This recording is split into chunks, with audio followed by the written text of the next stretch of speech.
It was scarier going into my first college class than it was going on my first patrol. I knew who I was prior. I knew who I was in, but I had no idea who I was going to be when I got out.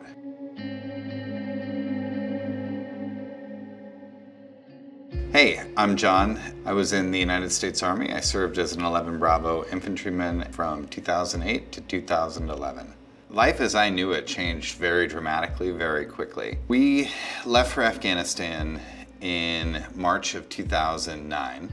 Where my mental health got impacted was losing my platoon leader, and prior to that mission, having physically drawing straws with the other person that had experience running the radios, him getting killed on that mission, serving in that role, that I had a 50-50 shot of being in. There was a feeling of a loss of self. And I think it was Christmas, right before I got out of the Army, that my mom, who I'm very blessed to have in my life that's a psychologist, said to me, "Hey, do you realize how much alcohol you had at Christmas dinner? Here's what you're gonna do. Here's your unlimited yoga card. You're gonna go and do a 30-day challenge, and then when you get out of the military, we're gonna find you a really good therapist." And I was lucky enough on my first day to meet an EMDR therapist. She said, "Yeah, I'll absolutely see you. I don't see a lot of veterans," but I felt very safe with her, which I think was important.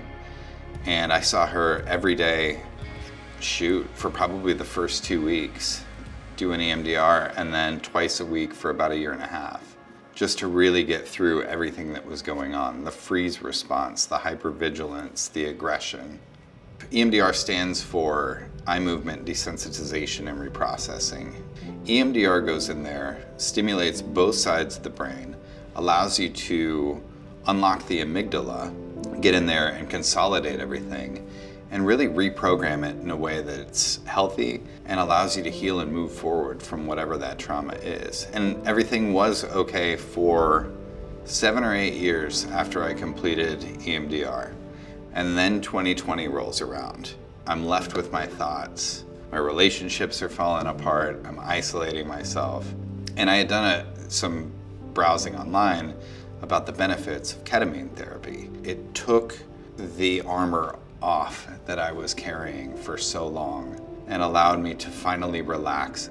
I think in conjunction with therapy and a desire and a will to get better, it's wonderful. For me, if I start my day with physical exercise, I'm a much better person the entire day. So it's either cardio or running, or I'll go swim for a mile. But it's really, treatment has to be individualized, and you have to find what works best for you. And don't give up when things get frustrating, because it does. You're gonna be just fine. You know, I know that the VA's always got my back. I'm in a relationship now with somebody who is in mental health herself. But I feel supported by her, I feel supported by the VA. I have a great group of friends that I've been able to stay in touch with, not only that I served with, but that I met in college. Getting out of your house will get you out of your head, and it'll also get you out in the environment where you can see things, you can meet people. If you don't get control of what's going on inside, it's going to get control of you. There's no way to win unless you tackle it head on. Because you can't drink it away, you can't smoke it away. You have to go out there and actively take it on like it's the enemy that you were against in war. The true strength is asking for help or seeking it out.